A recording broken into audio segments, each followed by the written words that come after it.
வணக்கம். புலி அந்த திரைப்படத்துடைய விமர்சனத்தோடு வந்து சந்திக்கிறேன். சிம்புதேவன் வந்து கதை எழுதலாம் அப்படின்னு யோசிக்கும் போது வந்து டக்குன்னு வந்து டிவியில் பழைய பேய்ப்படங்கள்லாம் அப்படியே பார்த்துட்டு இருந்திருக்காரு போல். பேய்ப்படங்கள்லாம் பார்த்துட்டு இருக்கிறப்ப போர் அடிச்சோடனே சரி கேம் விளையாடுவோம் அப்படின்ட்டு வந்து டெம்பிள் ரன் விளையாண்டுருக்காரு.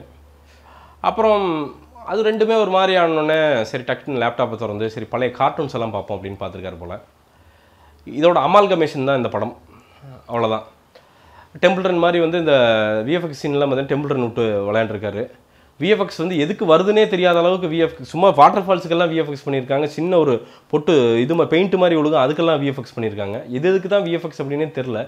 அதுக்கான ஒரு மதிப்பே இழந்த மாதிரி எனக்கு வந்து ட்ரெய்லரில் ரொம்ப பெருசாக தெரிஞ்சுது. ஆனால் இந்த படத்தில் வந்து படமாக பார்க்குறப்போ வந்து ஒரு எந்த ஒரு அந்த ஒரு வேல்யூ அடிஷன் அப்படிங்கிறது வந்து விஎஃப்எக்ஸ் எந்த விதத்துலையும் பண்ணாது அப்படிங்கிறது ஒரு பெரிய மைனஸு.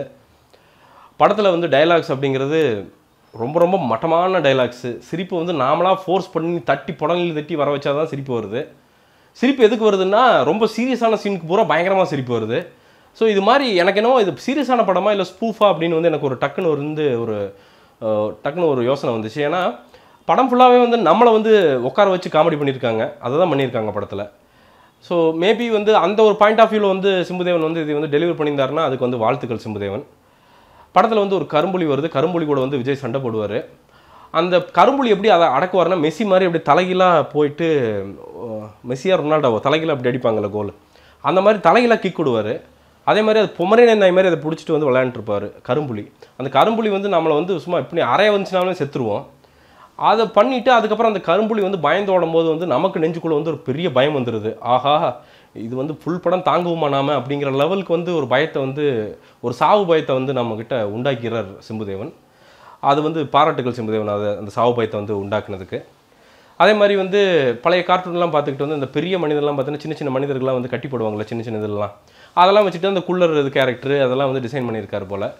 அதே மாதிரி விஎஃப்எக்ஸ் அந்த டெம்பிள் ரன் பார்த்துட்டு அதே மாதிரி விஎஃப்எக்ஸ் எல்லாம் பண்ணி அதில் ஒரு கேரக்டர் அந்த டெம்பிள் ரன்லேருந்தே கொஞ்சம் அப்படி பட்டி டிங்கரிங் பார்த்து வந்து ஒரு கேரக்டர் இறக்கி விட்ருக்கு. அப்படி ஸ்ருதிஹாசன் வர்றாங்க. ஸ்ருதிஹாசன் வந்து எனக்கு வந்து மனசார வந்து அவங்க குரலை வந்து குறை சொல்ல வந்து எனக்கு தோணலை.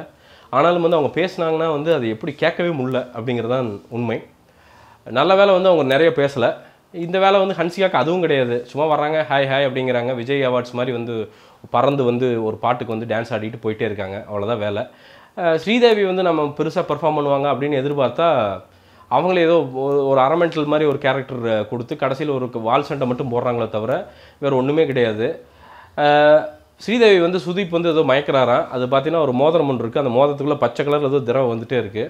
அந்த திரவம் வந்து ஏதோ பெரிய ஒரு லாரி பின்னாடி கனெக்ட் பண்ண ஒரு படத்தில் பார்த்தீங்கன்னா அப்படி கவுண்டமணி வந்து பைப் வச்சு பால் இது பண்ணிட்டே இருப்பார், பால் ஊற்றிக்கிட்டே இருக்கும். அந்த மாதிரி வந்து யாராவது ஒருத்தர் வந்து அந்த மோதிரத்துக்கு இது பண்ணி பைப் வச்சு பின்னாடி யாரும் பச்சை கலர் திரவம் இது பண்ணிகிட்டே இருந்தாங்கன்னு நினைக்கிறேன். ஏன்னா அவர் திறக்கிறப்பெல்லாம் திரவம் பார்த்தீங்கன்னா ஒரு 1/4 கிலோ வெளில வரும்.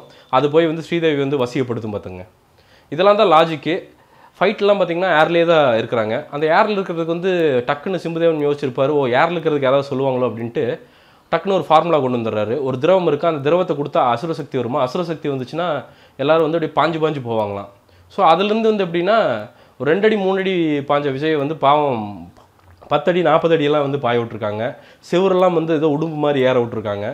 எனக்கு விஜய் பார்த்தா தான் கஷ்டமாக இருந்தது. ஏன்னா வந்து துப்பாக்கி மாதிரி ஒரு படம் கொடுத்துட்டு அதுக்கப்புறம் கத்தி மாதிரிலாம் படம் கொடுத்துட்டு இந்த படத்தில் வந்து இப்படி மாட்டிக்கிட்டாரு, இது எதுக்கு ஒத்துக்கிட்டார் விஜய் அப்படிங்கிறத என்னுடைய பெரிய ஒரு கொஸ்டின் மார்க்கு. ஏன்னா இந்த படத்தை வந்து ஒரு ஸ்பூஃபாக, ஒரு பீரியட் ஃபிலிம் ஸ்பூஃபாக வந்து ஒரு சந்தானத்தை வைத்து இந்த படத்தை எடுத்திருந்தா ஒரு 4 to 5 கோடியில் படம் நிச்சயமாக பெரிய ஹிட் ஆகிருக்கும். ஆனால் விஜய் மாதிரி ஒரு சீரியஸான ஹீரோவை வச்சுக்கிட்டு வந்து இந்த படத்தை இப்படி எக்ஸிக்யூட் பண்ணியிருக்கிறது அப்படிங்கிறது வந்து ஒரு அப்பட்டமான வந்து ஒரு நம்பிக்கை துரோகம் அப்படின்னு நான் சொல்லுவேன். வேறு என்னத்தை சொல்கிறதுங்க, டிஎஸ்பி மியூசிக் போட்டிருக்காரு, அந்த ஜிங்கிலியா பட்டெலாம் இருக்குது. மிச்சதெல்லாம் வந்து எப்படின்னா ட்ரம்ஸ் போய் ஹோல்சேல் வாங்கிட்டு வந்துட்டார்னு நினைக்கிறேன். ஒரு 100-200 ட்ரம்ஸ் வாங்கிட்டு வந்துட்டு ஒவ்வொரு ட்ரம்லேயும் ஒவ்வொரு என்னென்ன சவுண்டு வருது அப்படின்னு தட்டி ரெக்கார்ட் பண்ணதெல்லாத்தையும் வந்து அப்படியே லைனாக வச்சு இறக்கி விட்டார்னு நினைக்கிறேன். படம் ஃபுல்லாக டண்டக்குன்னு இருக்குது படம் ஃபுல்லாக. வேறு எதையுமே நமக்கு வந்து தனியாக கேட்க முடியல. அது மாதிரி லவ் சீன் வர்றப்போ மட்டும் பார்த்திங்கன்னா ஏதோ வயலின் மாதிரி எதோ வாட்சிக்கின்னு அதை வந்து கொஞ்சம் அப்படியே சரி பண்ணிடுறாங்க. அதாவது படம் ஃபுல்லாக பார்த்துட்டு வெளில வரும்போது வந்து ஒரு 10 நிமிஷம் வந்து வேறு யோசிக்கவே விட மாட்டுறாரு. எந்த எண்ணம் நமக்குள்ளே ஓடுதுன்னே தெரிய மாட்டேங்குது. அந்தளவுக்கு வந்து நம்மளை அப்செட் பண்ணிடுறாங்க. இந்த மாதிரி ஒரு படம் வந்து எனக்கு தெரிஞ்சு சூராக்கு அப்புறம் வந்து இப்போ தான் வந்து விஜய்க்கு வந்து இப்படி ஒரு படம் அமையுது. அது வந்து அவருடைய துரதிர்ஷ்டம் அப்படின்னு நான் நினைக்கிறேன். ஏன்னா படத்தில் உள்ள ஒர்க்கே கிடையாதுங்க. காஸ்டியூம் அப்படிங்கிறது வந்து எப்படின்னா பீரியட் ஃபிலிம் காஸ்டியூம் அப்படின்னு பீரியட் ஃபிலிம்னு இவங்க மென்ஷன் பண்ணலினாலும் ஏதோ ஒரு ஆதிகாலம் அப்படின்னு காமிக்கிறப்போ கொஞ்சமாவது டீட்டெயிலிங் இருக்கணும். பார்த்தீங்கன்னா இந்த ஃபேன்சி ட்ரெஸ் காம்படிஷன் வந்து ஸ்கூலில் நடக்கும்ல, அதுக்கு போகிற மாதிரி பிச்சு தைச்சு மேலே ஒரு கோட்டை மட்டும் மாட்டி விட்டு அதில் வந்து ஒரு பச்சை துணி எடுத்து அதை ஸ்கொயராக வெட்டி அதை வந்து கொஞ்சம் கிராஸாக வச்சு பேண்ட்டில் தைச்சு விட்ருக்குறாங்க. இதுதான் காஸ்டியூமா? ஒரு போர் வீரன் அவ்வளோ பெரிய வீரம் வந்து அதை போட்டு போகும்போது வந்து இது என்னடா காமெடியாக இருக்குது அப்படிங்குது. வால் பார்த்தீங்கன்னா பிளாஸ்டிக் மாதிரி டாயிங் டாயிங் டாயிங் டாயிங்னு ஆடுது. மேபி அது கூட ரியலிஸ்டிக்காக கூட இந்த சாங்காய் வாலா ஏதோ ஒரு வால் ஒன்று சொல்லுவாங்களே, சமுராய் வாலா, அது கூட ஆடுன்னு வச்சுக்கோங்க. இது எல்லாமே பார்த்தா எந்த சீரியஸ்னஸுமே உள்ள இல்லை. சுதீப் மாதிரி ஒரு பெரிய ஒரு ஆக்டரை வந்து வேஸ்ட் பண்ணியிருக்காங்க. அவருக்கான பெர்ஃபார்மன்ஸ் அப்படிங்கிறது எதுவுமே கிடையாது. அவர் ஏய் ஊய் அப்படிங்கிறாரு. அதுக்கப்புறம் பார்த்தீங்கன்னா அந்த பல்லு, அதான் 1940 வரும் பார்த்தீங்களா, அந்த கழுத்து கடிக்கிறதுக்கு வந்து வேம்பயர் கிட்ட இருந்து அந்த பல்லும் ப்ளூ கலர் இதுன்னு தான் வந்து பார்த்தீங்கன்னா உங்களை வந்து பயமுறுத்துகிற ஒரு விஷயம். அதை பார்த்து இன்றைக்கி யாருங்க பயப்படுவா? மாயா மாதிரி ஒரு படத்தை பார்த்துட்டு இதை பார்க்குறப்போ வந்து தமாசாக இருக்குது சீரியஸாக. ஆக மொத்தத்தில்ங்க படம் அப்படிங்கிறது பயங்கர ஆவரேஜான ஒரு படம். உட்கார்றதுக்கு வந்து ரொம்ப ரொம்ப கஷ்டமாக போச்சு. கண்டிப்பாக ஒரு 5 to 10 வயசு பசங்க போய் உட்காந்துக்கிட்டு விவரம் தெரியாத பசங்க உட்காந்து பார்த்து என்ஜாய் பண்ணுவாங்க. ஏன்னா அந்த குருவி, காக்கா, இந்த குள்ளர்கள், அதில் ஒரு டான்ஸு, லாஜிக்கேல அது ஒரு டான்ஸு, லாஜிக்கேல சீன்லாம் வருது. அதை பார்த்து வேணால் என்ஜாய் பண்ணிவிட்டு சின்ன பசங்க வருவாங்க. அதை தாண்டி இருக்கிற எந்த பசங்களுமே வந்து உட்காந்து இன்ட்ரெஸ்டிங்காக அந்த படத்தை பார்ப்பாங்களா அப்படிங்கிறது மிகப்பெரிய ஒரு கொஸ்டின் மார்க்குங்க.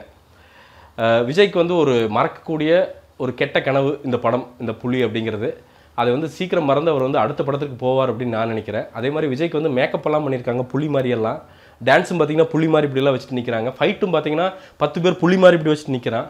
இதெல்லாம் என்ன கான்செப்ட்டு, என்ன எக்ஸிக்யூஷனு, ஒரு மண்ணாங்கட்டியும் நமக்கு தெரிய மாட்டேங்குது. கோவம் மட்டும்தான் நமக்கு வருது. ஆக மொத்தத்தில்ங்க இந்த படம் ஒன் டைம் உங்கள் ஃப்ரெண்ட்ஸோட ஜாலியாக கலாச்சிட்டு வாட்சபுளான ஒரு படம். அதுக்கு மேலே அந்த படத்தில் ஒன்றும் கிடையாது அப்படின்னு நான் சொல்லிக்க விரும்புகிறேன். இந்த படத்திற்கு என்னுடைய மார்க் அப்படிங்கிறது வந்து 5க்கு 2 தருவேன். அதுக்கு மேலே இந்த படம் வந்து எந்த ஒர்த்தும் கிடையாது. மீண்டும் ஒரு விமர்சனம், முன்னோட்டம் இல்லாட்டி வீடியோவுடன் கூடிய விரைவில் உங்களை சந்திக்கிறேன். அதுவரை நன்றி, வணக்கம்.